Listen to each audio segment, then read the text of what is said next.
धीमहि धियो यो नः प्रचोदयात् स्वाहा। ఇందులో ఉన్నటువంటి మంత్రాలు అంత్యేష్టి చేత మనకు అందించడం జరిగిందో అక్కడికే చేస్తున్నాము. పంచభూతాల ద్వారా లభించినటువంటి శరీర అవయవాలు ఈ తత్వాలను మళ్ళీ శుద్ధం అంటే ఈ 39వ అధ్యాయంలో మానవుడు అంతిమ దశలో ఎలా ఉండాలి, మరణము సార్థకం కావాలి, మరణము భయానకంగా ఉండకూడదు, మృత్యుంజయం కావాలి. మరణం అనేది ఆహ్వానం పలుకుతున్నాం. వచ్చే జన్మలోకి మనం యోగులమైతే, యోగాభ్యాసం చేసిన వాళ్ళమైతే బ్రహ్మరంధ్రం ద్వారా మనల్ని మన మోక్ష లోకానికి పంపిస్తున్నాం. కాబట్టి మరణం అనేది భయం కాదు. మరణాన్ని తెలుసుకున్నటువంటి వారు మృత్యుంజయులు అవుతారు. అంటే ఆహ్వానిస్తున్న युक्त विद्वानों व जलाने के लिए और सूर्य भूमि के शोधने के लिए इस शब्द को निवारण कर ईश्वर और विद्वानों का सेवन कर ब्रह्म हत्यादि दोषों को छुड़ा के सृष्टि विद्या को जान के अंत्येष्टि कर्म विधि करते हैं, वे सबके मंगल देने वाले होते हैं। सब काल में इस प्रकार मृतक शरीर को जला के सब सुख की उन्नति करनी चाहिए। అంటే ఈ శరీరాన్ని దహనమే చేయాలి, పాతి పెట్టకూడదు భూమిలో. దహనం చేయడం ద్వారానే అది కూడా ఆవు నెయ్యితోని, గంధం చెక్కలతోని, దివ్యమైన ఔషధయుక్తమైనటువంటి సామాగ్రితోని, కుడుకలతోని, సుగంధయుక్త పదార్థాలతోని ఈ దేహము ఎంతైతే బరువుగా ఉంటుందో అంత మటుకు నెయ్యి తీసుకొని, సామాగ్రి రెండింతలు తీసుకొని ఆ విధంగా ఆహుతితోని యజ్ఞం పద్ధతిలో అంత్యేష్టి కర్మ చేయాలి. దేహానికి నరమేధ యాగం చేయాలి అని ఈ వేద మంత్రం మనకు ఆదేశిస్తుంది. మహర్షి దయానంద సరస్వతి గారి యొక్క చివరి కోరిక వీరునామని విధంగా రాసుకుని వెళ్ళినారు. అలాగే వేద ప్రమాణం కూడా ఉంది. భగవంతుడు ఆదేశించిన విధంగానే మహర్షి దయానంద సరస్వతి గారు నడుచుకున్నారు.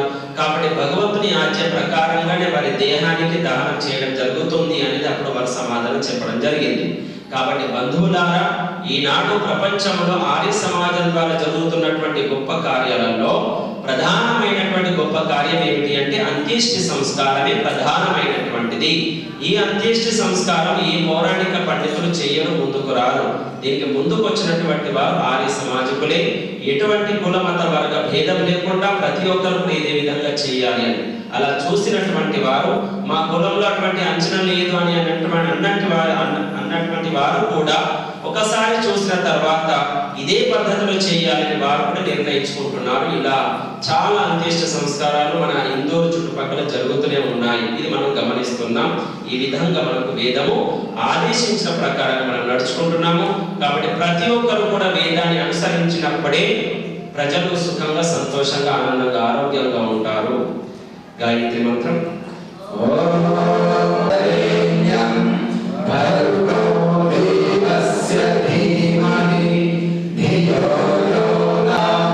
యజుర్వేదంలోని 40వ అధ్యాయం చివరి అధ్యాయం. ఓం ఈశావాస్యమిదం సర్వం యత్కించ జగత్యాం జగత్ తేన యత్తేన భుంజేగా మాగృహేహ కర్మాణి జిజీషేచ్చతం సమాః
భగవంతుడు ఎటువంటి వాడు, ఏమి చేస్తున్నాడు, భగవంతుని ఏ విధంగా పొందాలి అనేటువంటి సూక్తము 17 మంత్రాలు ఉన్నాయి.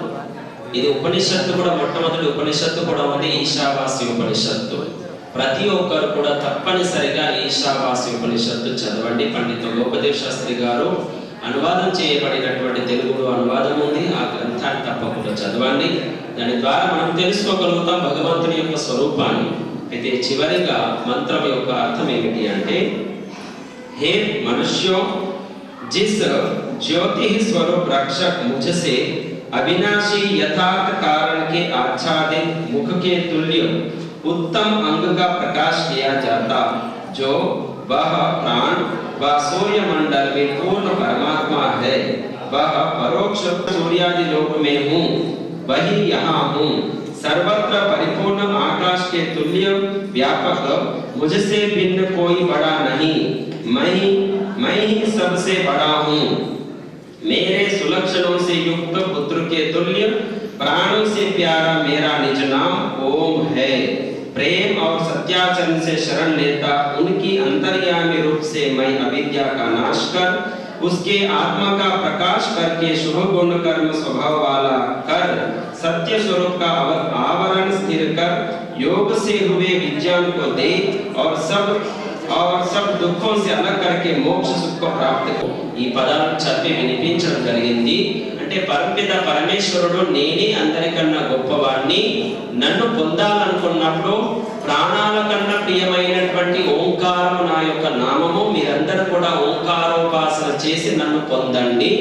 నన్ను పొందడం వలన నన్ను దుఃఖం లేకుండా ఉన్నాను, బంధనం లేకుండా ఉన్నాను, రాగద్వేషాలు లేకుండా ఉన్నాను. అదే కాబట్టి హే మానవులారా, హే ఆత్మస్వరూపులారా, మీరందరూ కూడా నా యొక్క నామముతో ఓంకారముతో నన్ను పూజించండి, ప్రార్థించండి, ఆరాధించండి. నేను అంతర్యామి స్వరూపం, నీలో నిరాకార స్వరూపుడై ఉన్నాను.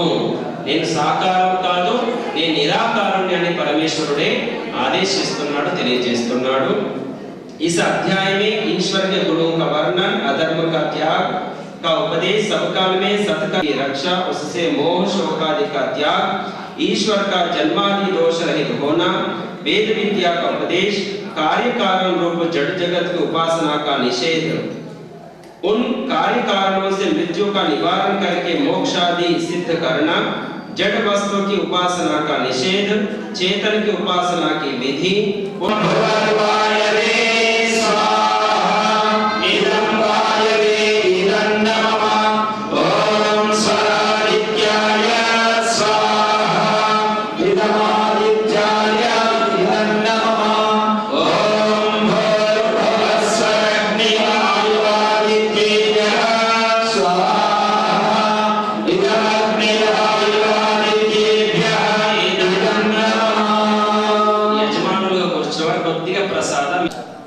మన్నించమని మేము కొంచెం తక్కువ జ్ఞానం గల వాళ్ళకి శక్తియుక్తుల్ని ప్రకృతి కలిగించేది మధురమైన పదార్థం. ఆ పదార్థాన్ని ఇప్పుడు మీరు తీసుకుని ఆకుకు వేయబోతున్నారు. చెప్పండి అందరూ. ఓం యదస్య కర్మణో అత్యరీరిచం యత్వాన్యూన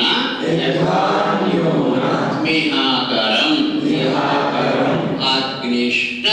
అగ్నిష్ట శిష్టకృత్ విద్యా సర్వం స్విష్టం సుకృతం కరోతు మే అగ్నయే స్విష్టకృతే సుహృతహుతే సర్వ ప్రాయశ్చిత్తాహుతీనాం సమర్థయిత్రే సర్వాన్నః. ఓ అగ్నిదేవా, ఈ మధురమైన పాయసమును మీకు సమర్పించుచున్నాను. మా జీవితములు మధుమయములై కీర్తిదాయకములై ఆయురారోగ్య ఐశ్వర్యములతో సుసంతానములతో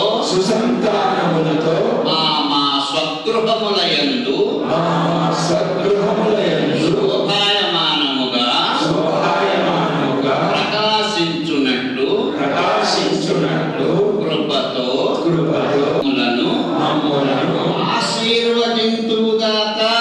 ఆశీర్వదింతుగాక. స్వాహా.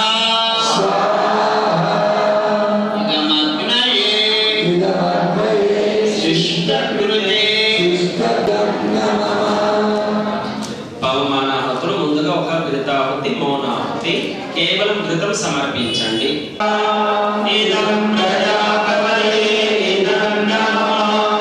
కేవలం ఘృతం సమర్పించాలి, సామగ్రి వేయకూడదు. ఓ ఇదమగ్నయే పవమానాయ ఇదం నమః. ఓం భూర్భువస్వః అగ్నిర్విశ్వ పవమానః పాంచజన్యః పురోహితః తమీమహే మహాగణం. స్వాహా. ఇదమగ్నయే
అదేం అద్భుతం అంటే మహర్షి దయానందుడు అనే ఒక మహోన్నతమైన ఆత్మ ఈ భారతదేశంలో ఉండడం ఒక అద్భుతం అన్నమాట. దయానందునటువంటి అపూర్వమైన సంపద కంచు కాగడాతో గాలించినా కానీ కూడా అటువంటి మహానుభావుడికి కూడా కనిపించాడు. దయానందుడి గురించి మనకు అధ్యయనం చేసినప్పుడు తెలుస్తుంది ఆయన ఎంత గొప్ప మహానుభావుడు ఆయన. అటువంటి ఆయన ఈ ప్రపంచం ఒక క్రాంతిని తీసుకొచ్చింది దయానందుడు. అటువంటి దయానందుని ఈ సందర్భంగా మనం ఆయన గురించి వాడుకోకపోతే వ్యర్థం, వాడుకోవాలి మనం. కాబట్టి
రాసిన పాట 1972 నాకు 20 సంవత్సరం ఉండొచ్చు. ఋషి దయానందుడు నా హృదయంలో అంతా ఎంత ప్రేమ దయానందుడు. అప్పుడు తెలిసి తెలియని వయసు, తెలిసి తెలియని పదాలు పాటలు నేను తెలుసు.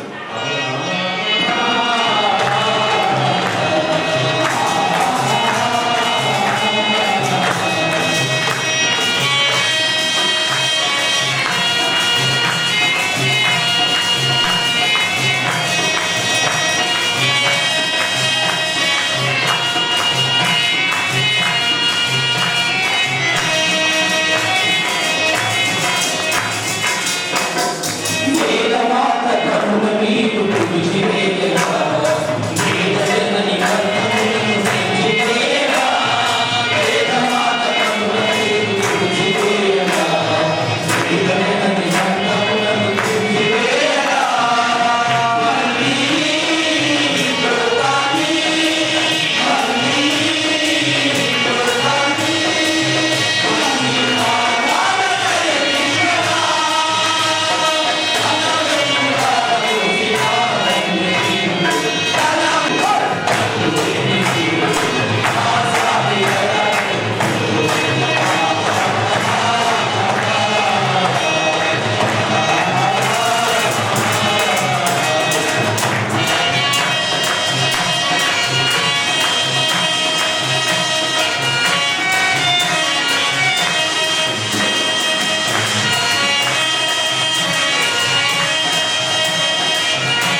ఆడుకోకపోతే ఇది లోటే అందుకోసం మరి క్షమించారా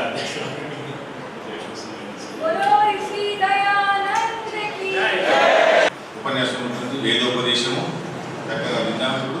ఇప్పుడు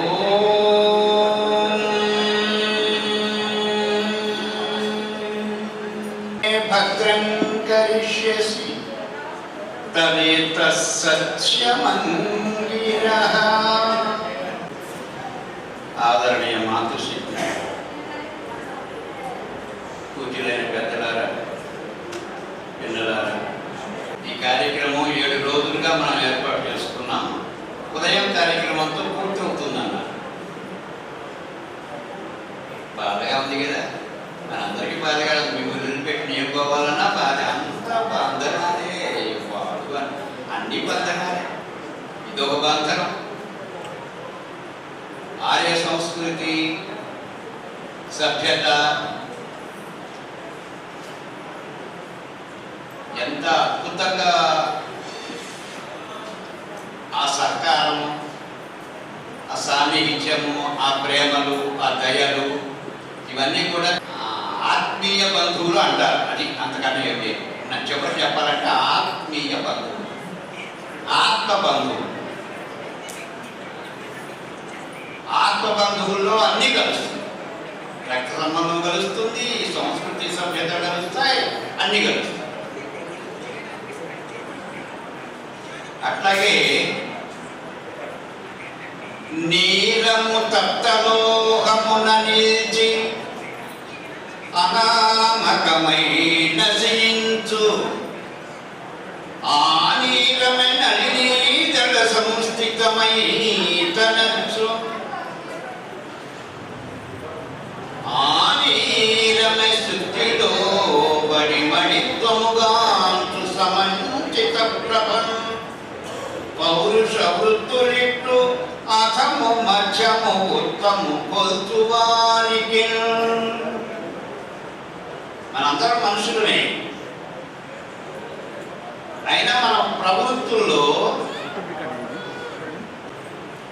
ఎవరు సరి చేస్తారు? మనం పుట్టాము, కొన్ని సంస్కారాలు బాగుండవు, కొన్ని చెడ్డ సంస్కారాలు కూడా వెంట పెట్టుకుని వస్తాం. దీనిని సరిచేసేది ఎవరు? ఈ అబ్బాయి అంటున్నాడు తల్లి అంట. మీరు ఒప్పుకుంటారా అమ్మా? విన్నారో లేదో మరి. మేము మీ బొత్తిళ్ళలోకి వచ్చాం, తర్వాత మేము పైకి తిరుగుతున్నాం, మేము కొన్ని చెడ్డ పనులు చేస్తున్నాం. ఎవరు ఇవన్నీ బాగు చేసేది? మేము అనండి, తల్లి అనుకోక మళ్ళీ ఎవరో అనుకుంటారు. ప్రతిదీ విన్న తర్వాత మీకు సంబంధించిన అయితే మేము అనండి, అంటే మీలో కూడా ఉంది అన్నమాట, ప్రతి ఒక్కళ్ళలో ఉంటుంది. అందుకని ఏ సంస్కారాలు వీడు వెంట పెట్టుకుని వచ్చాడో మంచివైతే మనం స్వీకరించి మనం కూడా నేర్చుకుంటాం. అసలు అది విచిత్రం. ఆ పిల్లల్లో కొన్ని మంచి సంస్కారాలు ఉంటే మనం కూడా నేర్చుకోవాలి.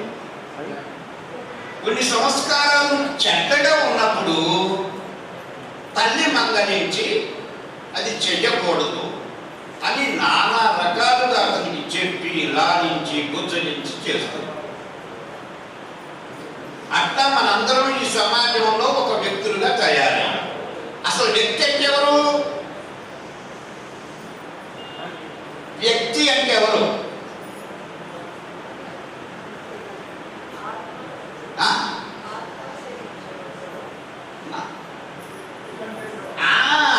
అది చెప్పండి నాయన.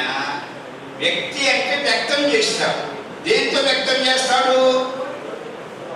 అన్ని రకాల హావభావాలతోనూ, వాక్కుతోనూ, అన్నిటితోనూ వ్యక్తం చేస్తాడు. ఇట్లా అన్ని ప్రాణులకు అస్సలు లేదు, ఒక మానవుడికే ఉందండి. అందుకని మీరు వ్యక్తి అన్నారు. ఈ వ్యక్తిత్వం ఏదైతే ఉన్నదో ఆ వ్యక్తికి ఉండవలసిన లక్షణాలు ఇవన్నీ కూడాను నీతి కోవిదులు చెప్పిన శ్లోకాన్ని నేను వినిపించాను. నీరము తప్తలోహమున నిలిచి కాలిన ఇనుము మీద ఒక నీటి బొట్టు పడింది. ఏమవుతుంది? చుల్లని మాయమైపోతుంది.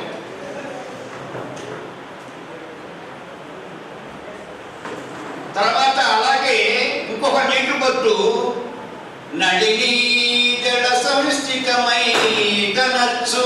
ఎక్కడ పడింది అది? అబ్బాయి చూపుతాడు, బాగా తెలిసింది మొత్తానికి. ఆ నీటి బొట్టు తామరాకు మీద పడింది. అదేం చేస్తుంది? ఏం చేస్తుంది?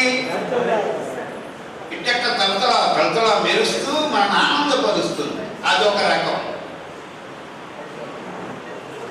ఇక ఇంకో రకం ఉంది. అదేం చేస్తుంది? అది ఎప్పుడు పడుతుంది, ఎక్కడ పడుతుంది అని అంటే, అది పడుతుందంటే ఎక్కడికి? ఆంచుకులో పడుతుంది.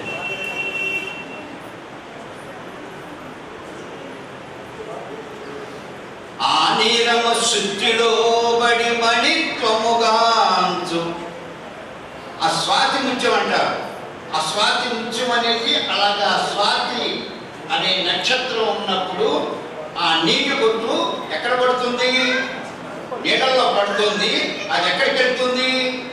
ఆ విచ్చుకున్న ఆర్చుకులో పడి అది కాస్త మూసుకుపోతుంది. ఆ ఆర్చుక ఏమవుతుంది? ముత్యం అవుతుంది. మనం మెడలో వేసుకుంటాం కదా, అది అందుకని ముత్యాలు చేతులకి మెడల్లోనూ వేసుకుంటారు. అది నీకు ఎంతో మేలు చేస్తుంది. చివరికి దేవుడి యొక్క ఆరాధనలో కూడా పెట్టడానికి ప్రయత్నం చేస్తారు. అంత స్వచ్ఛమైంది అన్నమాట నీరు.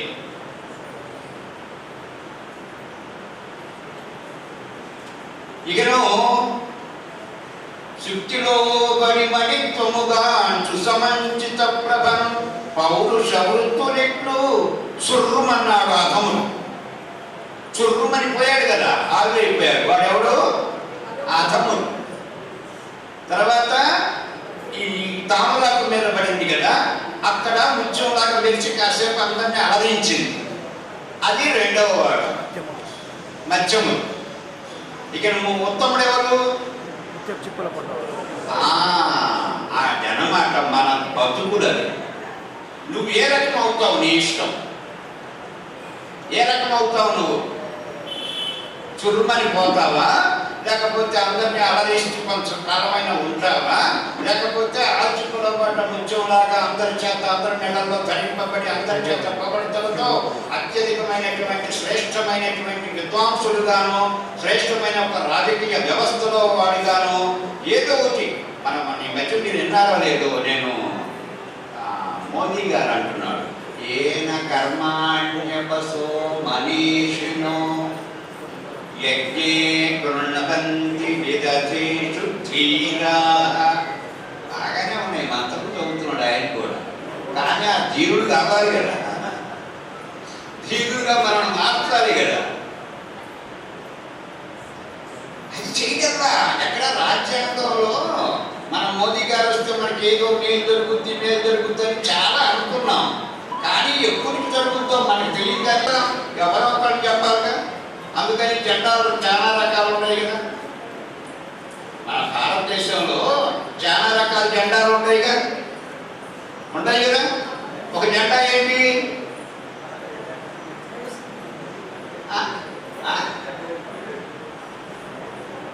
ఒక జెండా రాజకీయ జెండాలు ఇప్పుడు మనం చూస్తున్నాం, అవి చాలా ఉంటాయి.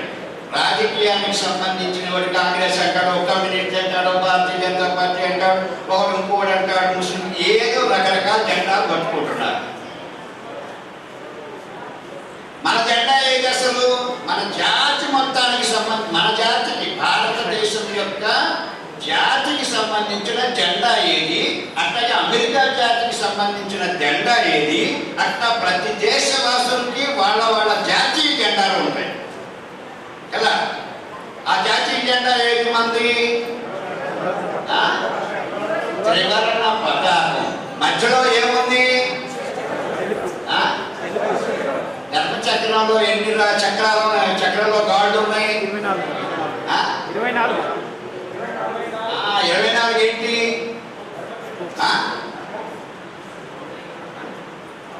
స్పోక్స్ అంటారు.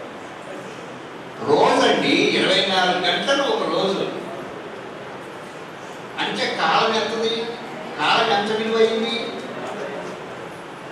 కాలం ఒరే అబ్బాయా, ఈ రంగులను ఇవి చూసి కాదురా, ముందు నువ్వు ఇప్పుడున్నది క్షణంలో మారిపోతుంది కాలం అనేది. కాలము నయత్ కాల కహిమా పృథివీ. ఈ కాలం అనే దాంట్లో పుడుతున్నాయి, ఈ కాలం అనే దాంట్లోనే నశిస్తున్నాయి. ఈ కాలం అనేది ఏదైనా నశించకుండా ఉండేది ఉందా ప్రపంచంలో? కాలం అనే దానికి కాలం అంటేనే దహించేది అని అర్థం అండి. కాలం ఏం చేస్తుంది? ప్రతిదాన్ని ఏం చేస్తుంది? దహిస్తుంది. కాలం దహించి పారేస్తుంది. దహించుకుంటే ఏదైనా ఉందా సృష్టిలో? మరి ఎవరు దహించని వాడు?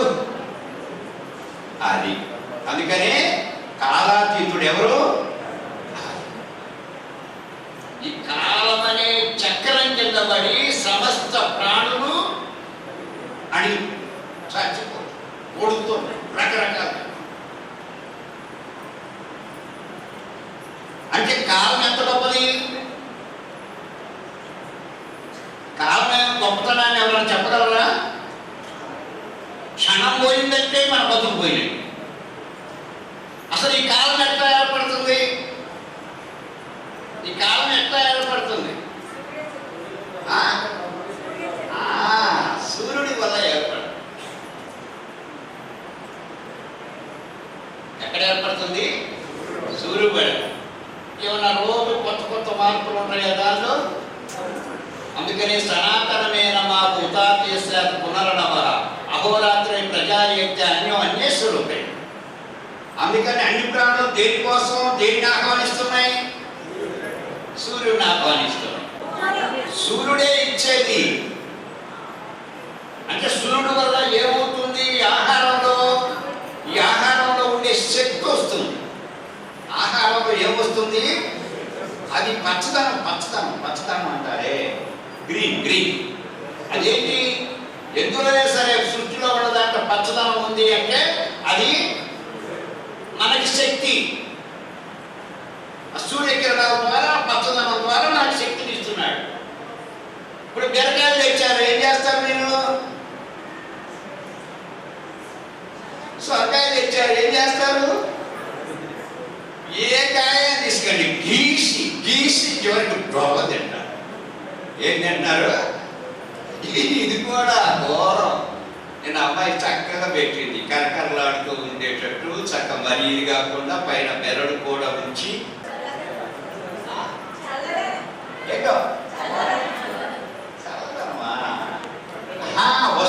వస్తువులో సౌదానం ఇస్తున్నాడా? ఔషధం రుచి ఏమిస్తున్నాడు? ఏ వస్తువులోనైనా సరే ప్రపంచంలో రుచి ఉన్నదంటే ఎవరి దగ్గర నుంచి వస్తుంది? చంద్రుడి. ప్రతి ఆహారంలోనూ వచ్చే రుచి పోయేది ఒక్కటి లేదు. పోయేదంతా వృధా పోయేది ఎవరు?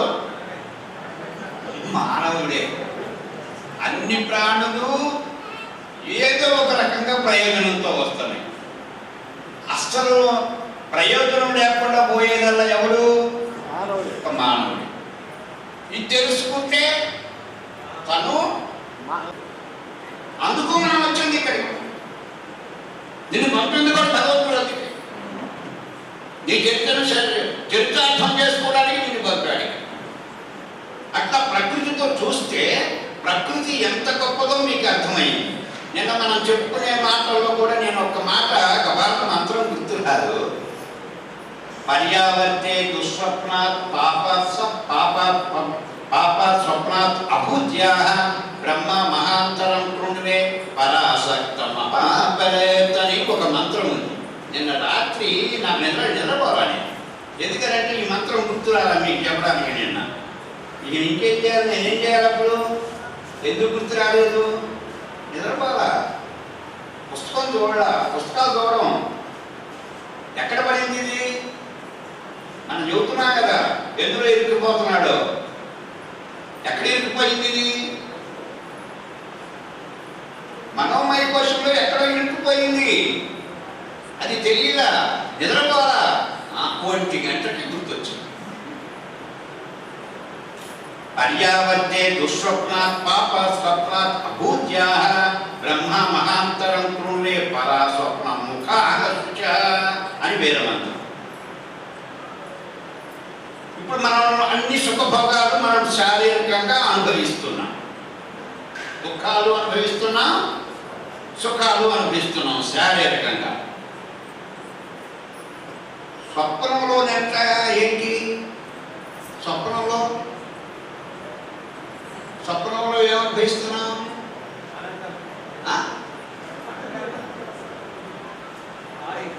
స్వప్నంలో బాగుంటుందా?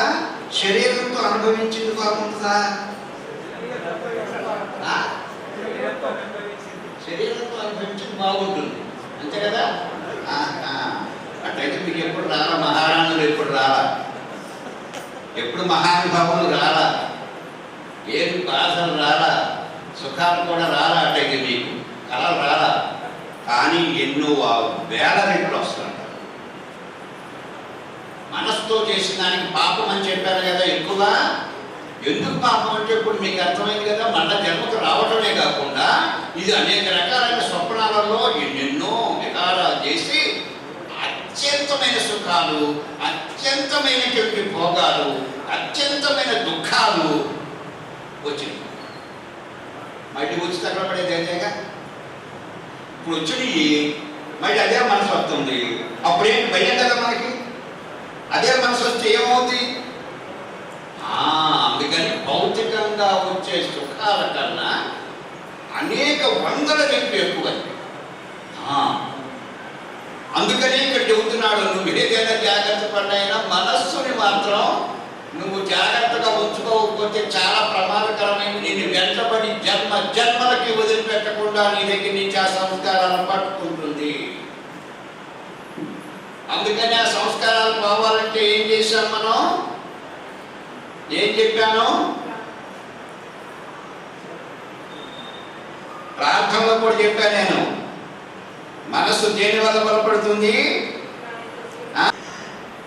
సత్యము వలన. అగ్నిర్గాత్రాన్ని శుచ్యంతి మనః సత్యేన శుచ్యంతి. విద్యా తపోభ్యాం భూతాత్మ బుద్ధి జ్ఞానేన శుచ్యతి. ఇది మనస్సు. బుద్ధి జ్ఞానం బుద్ధిగా మార్చుకోవాలి. అత్యద్భుతమైనటువంటి జ్ఞానం ఏదైతే స్థిరపడిందో నీకు, అది బుద్ధిగా మార్చుకో. అప్పుడు ఈ మనస్సు దృఢపడదు. అందుకని మనస్సును దృఢపెట్టడానికి, అది ఆపుకోవటానికేమో అది సాధనం. ఏది? ప్రాణం. దాన్ని అదుపు చేసుకోవడానికి ఉపయోగపడేది ప్రాణం. చెప్పాను కదా, ప్రాణబంధనం మనః అని. ప్రాణాన్ని, మనస్సుని బంధనం చేయాలంటే ప్రాణాన్ని కంట్రోల్ చేయాలి. 10 సార్లు పీల్చేదాన్ని ఒక్కసారి. అందుకని అతి తక్కువగా పీల్చేటువంటి ప్రాణేది సృష్టిలో? అతి తక్కువగా పీల్చే ప్రాణి తాదే. 1,00,000 సంవత్సరాలు బతుకుతుంది.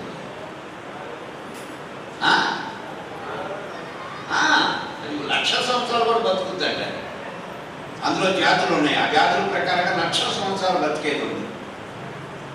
ఎక్కువగా ప్రాణశక్తిని ఉపయోగించే ప్రాణులు ఏమవుతాయి? తొందరగా చచ్చిపోతాయి. మరి నీ జాతకంతో దేని మీద పెట్టాను నీ ఆయుష్? నీకు ఎన్ని సంవత్సరాలు బ్రతికే అధికారం ఉందో దాన్ని కూడా మనం మార్చుకోవచ్చు అంట నీ శక్తి చేత. 100 సంవత్సరాలు ఇచ్చాడు అనుకో, నిన్ను 200 సంవత్సరాలుగా మార్చుకునే అవకాశం మనకు ఉందంట. ఇది ఒక్కటే మన చేతులు. ఎందుకని? జీవుడు ఎవరు? భగవంతుడు ఆధీనుడా? జీవుడు భగవంతుడు ఆధీనుడా? వీడెవరు? స్వతంత్రుడు. స్వతంత్రుడు కాబట్టి భగవంతుడు ఇచ్చిన దాన్ని రెట్టింపు చేసుకోవచ్చు, తగ్గించుకోవచ్చు, అన్ని నీకు సంబంధించింది. ఇది గుర్తుపెట్టుకోవాలి, బాగా గుర్తుపెట్టుకోవాలి. భగవంతుడు నిమిత్త మాత్రుడు.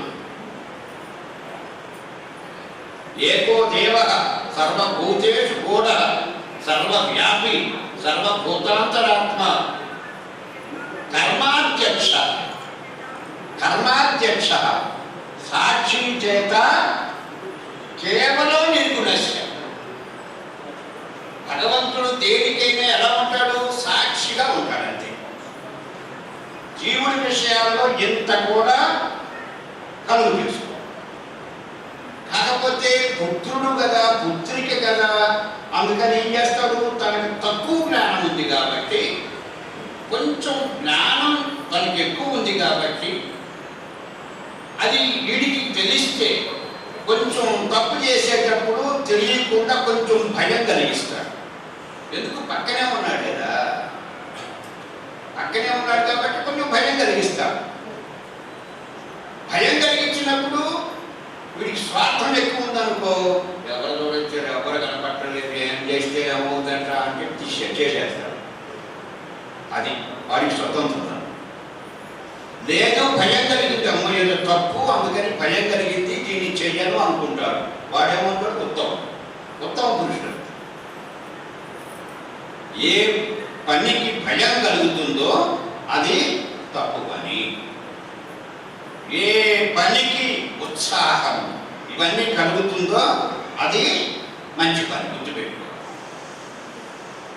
ఇలా సాక్షి చేత కేవలం నిర్గుణస్య. అతను అట్లా మనందరికీ సాక్షి, తర్వాత కర్మలకు అధ్యక్షుడుగా ఉంటాడు. కర్మాధ్యక్ష. అంతకుముందు చేసిన వాటిని కానీ, ఇప్పుడు చేయబోయే వాటిని కానీ దూచా తప్పకుండా అందులో పెట్టేశారట. ఏమిటి మీ కంప్యూటర్ మీరు నొక్కారు, బటన్ నొక్కారు, అక్కడ +5 పడుతుంది, -5 పడుతుంది. ఇప్పుడు కంప్యూటర్ ఎవరు? మనస్సే. మనస్సులో పెట్టారు, అది లింక్ అయిపోతుంది. భగవంతుడు ఏంటంటే అన్ని లింకులు తగిలిచ్చేసి చూస్తున్నాడు అంతే. తన ప్రమేయం ఏమీ అక్కడ ఉండదు, ఏది కూడా. అది గుర్తుపెట్టుకోండి ప్రతి దాంట్లో. అందుకని ప్రపంచమంతా దేని చేత ఇవన్నీ ఓం విశ్వాని దేవ సవితర్ దురితాని పరాసువ యద్భద్రం తన్న ఆసువ. ధర్మప్రియ బంధువులారా, ఆర్య సమాజం ఇందూరులో శ్రావణి వేద సప్తాహ యజ్ఞ మహోత్సవం ఒక వారం రోజుల నుంచి నిర్వహించబడింది. ఈరోజు సమాప్తం చేస్తున్నాం. పూర్ణాహుతి యజుర్వేద పారాయణ మహాయజ్ఞాన్ని ఈరోజు సంపూర్ణం చేస్తున్నాము. ప్రజలంతా, ధర్మప్రియ బంధువులంతా ఈ కార్యక్రమంలో పాల్గొని యజ్ఞ యజమానులుగా వారు తమ కర్తవ్యాన్ని పూర్తి చేశారు. పరంపిత పరమేశ్వరుడు వాళ్ళందరికీ సుఖశాంతులు తప్పకుండా కలగజేస్తారు. యజ్ఞం వల్ల మీ అందరికీ తెలుసు, ప్రతి సంవత్సరం కూడా మనం శ్రావణ మాసంలో యజ్ఞ కార్యక్రమాన్ని నిర్వహిస్తాము. ఈ యజ్ఞం వల్ల మీ అందరికి కూడా గుర్తు ఏంటంటే, యజ్ఞం వల్ల వర్షం పడుతుందని. అది కూడా పడుతుంది. వారం రోజుల నుంచి మనకు వర్షం కురుస్తూనే ఉన్నది. యజ్ఞం యొక్క మహత్యాన్ని మనం కళ్ళారా చూస్తున్నాము. మనకు ఈ యొక్క ప్రక్రియను, ఈ యజ్ఞ ప్రక్రియను మనకు మహర్షులు అందించారు. వేదంలో ఉన్నటువంటి ఈ యొక్క యజ్ఞ ప్రక్రియను వాళ్ళు అన్వేషించి తీసి మనందరికీ అందించారు. మనము ఈ యజ్ఞం ద్వారా పరమేశ్వరుని యొక్క భక్తి, పరమేశ్వరుని తలవడం కూడా జరుగుతుంది. అలాగే ఎంత ప్రాణికోటి ఉందో లోకంలో వాళ్ళందరికీ సుఖాన్ని, శాంతిని ఇస్తుంది ఈ యజ్ఞం యొక్క మహత్వం అన్నమాట. అది దీనివల్ల ఆకాశంలో ఉన్నటువంటి మేఘాలు అవి చల్లబడి దాంట్లో వర్షాన్ని ఉత్పన్నం చేసి ఆ వర్ష నీరులో కూడా ఎటువంటి కాలుష్యాన్ని లేకుండా స్వచ్ఛమైనటువంటి వాన కురవడానికి కూడా ఈ యజ్ఞం పనిచేస్తుంది. ఇది వ్యక్తిలో ఉన్నటువంటి దోషాలు, అంటే ఇప్పుడు మనకు సపోజ్ బీపీ ఉందనుకోండి, మీరు యజ్ఞం వల్ల ప్రతినిత్యం కూర్చుంటే చూడండి మీకు బీపీ తగ్గిపోతుంది. ఇది ఈ ప్రక్రియ వలన. అట్లనే వాతావరణంలో ఉన్నటువంటి కాలుష్యాన్ని దూరం చేస్తుంది. అంటే ప్రజలందరికీ, ఒక యజ్ఞం చేసే వాళ్ళకే కాదు, చుట్టుపక్కల ఉన్నటువంటి జనాలందరికీ కూడా ఇది ఆరోగ్యాన్ని సిద్ధింపజేస్తుంది ఈ యొక్క యజ్ఞం.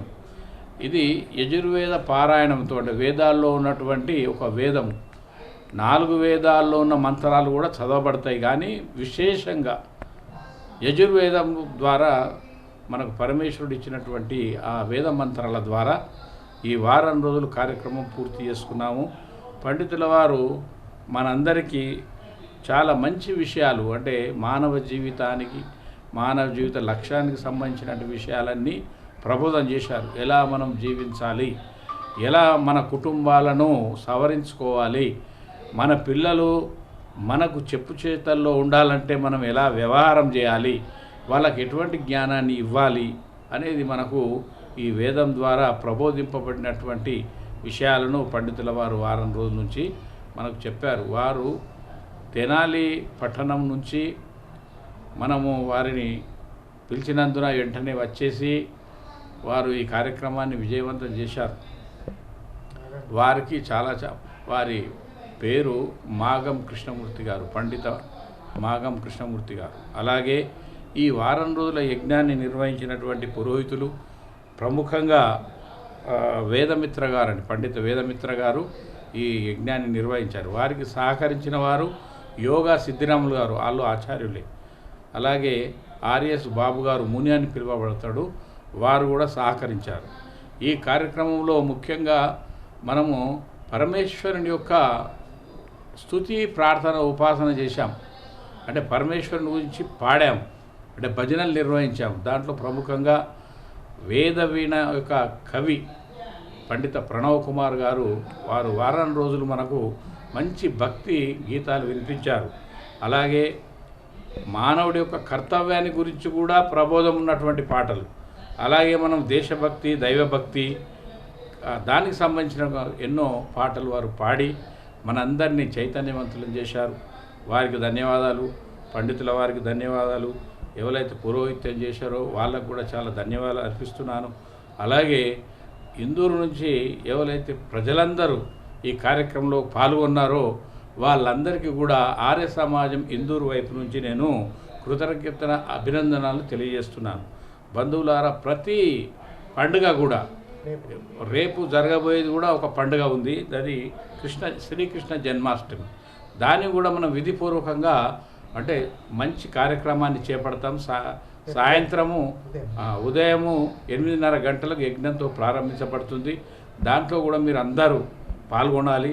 శ్రీకృష్ణుని యొక్క నిజమైన జీవితము, అంటే ఆయన మీద ఎన్నో ఆరోపణలు ఉన్న జీవితం ఉంది, అది ఆరోపణలే, సత్యం కాదు. ఆ యొక్క యోగిరాజ్ శ్రీకృష్ణుడు అనబడతాడు. ఆ శ్రీకృష్ణుని యొక్క జీవితం గురించి మీరు అందరు తెలుసుకోవాలి. పండితుల వారు దాని గురించి ఉపన్యసిస్తారు, దాని గురించి భజనలు కూడా వాడతారు. కనుక మీరందరూ 8:30 గంటల నుంచి 12 గంటల వరకు జరుగుతుంది ఆ కార్యక్రమము. మీరంతా, ప్రజలంతా ఆ కార్యక్రమంలో పాల్గొనాలి. అట్లనే సంవత్సరంలో వచ్చేటువంటి మహత్తరమైనటువంటి పండుగలు ఏవైతుంటాయో అవిటి యొక్క మహత్యాన్ని తెలియజేస్తుంది ఆర్య సమాజం. ఏదో అందరు చేస్తుండ్రు మేం చేస్తున్నామని కాదు. పండుగలు మనకు ఎందుకు వస్తాయంటే మనమంతా కలిసికట్టుగా ఉండాలని, అంటే మనమంతా ఐకమత్యంగా ఉండాలని, మనలో ఉన్నటువంటి ద్వేషాలు దూరం చేయాలని, పరస్పర విరుద్ధము ఏదైతే మనం అప్పుడప్పుడు నడుచుకుంటామో వాటిని దూరం చేసుకొని మనంత ప్రేమగా అందరం కలిసి ఉండటానికి మనకు పెద్దలు పండుగలు మనకు నిర్వహించుకునేటట్టు వాళ్ళు సిద్ధం చేసి పెట్టారు. వాటిని సదుపయోగంగా మనం చేసుకోవాలి. ఆ పండుగలను మనం అంటే పండుగ యొక్క మహత్యాన్ని, స్వచ్ఛమైన విషయాలను మనం తెలుసుకొని ఆ రకంగా పండుగ వచ్చిందంటే మన లోపల సంతోషం వెల్లివిరవాలి. అంటే మనం అంతా కలిసిమెలిసి ఒకే దగ్గర ఉండి ఆ యొక్క పండుగ విశేషతను మనము అనుభవించాలి. అటువంటి వ్యవస్థను ఆర్య సమాజం చేస్తుంది. పండుగ యొక్క నిజమైన స్వరూపాన్ని మీ అందరికి అందిస్తుంది. కనుక ప్రతి పండుగకు ఆర్య సమాజం వైపు నుంచి మీ అందరికి ఆహ్వానము. మీరు తప్పకుండా ప్రతి ఆదివారం నాడు కూడా ఇక్కడ మనకు కార్యక్రమం నిర్వహించబడుతుంది. ప్రతి ఆదివారం ప్రొద్దున యజ్ఞం జరుగుతుంది 8:30కు. అలాగే ఆ తర్వాత భజనలు ఉంటాయి, ఆ తర్వాత ఉపన్యాసాలు ఉంటాయి. ఆ ఉపన్యాసాలలో మనకు నిత్య జీవితంలో కావలసినటువంటి మార్గదర్శకాలు మీకు లభిస్తాయి. మీలో ఉన్న సంశయాలన్నీ దూరం పోవాలంటే స్వచ్ఛమైన పరమేశ్వరుని యొక్క పూజ ఎలా చేయాలి, అసలు భగవంతుడు అంటే ఏంటి, దేవుడు అంటే ఏంటిది, మానవుడు అంటే ఏంటి, ప్రకృతి అంటే ఏంటిది, ఈ విషయాలను స్పష్టంగా తెలుసుకోవాలంటే నిజమైన చరిత్రలు మన మహానుభావులు దేశం గురించి పోరాటం చేసిన మహానుభావుల చరిత్రలు కూడా నిజమైన చరిత్రలు మనం తెలుసుకోవాలంటే శ్రీరామచంద్రుని చరిత్ర తెలుసుకోవాలన్నా, శ్రీకృష్ణ పరమాత్ముని యొక్క చరిత్ర తెలుసుకోవాలన్నా మీరంతా ఈ కార్యక్రమాల్లో పాల్గొని మీరు తెలుసుకొని మీ జీవితాలను కూడా ఆ మహర్షుల వైపు మీరు వాళ్ళ మార్గదర్శకంగా నడుస్తారని, అటువంటి సద్బుద్ధిని ఆ పరమేశ్వరుడు మీకు ఇవ్వాలని చెప్తూ మీ అందరికి మరొకసారి ధన్యవాదాలు అర్పిస్తున్నాను. ఓం శాంతి శాంతి శాంతి.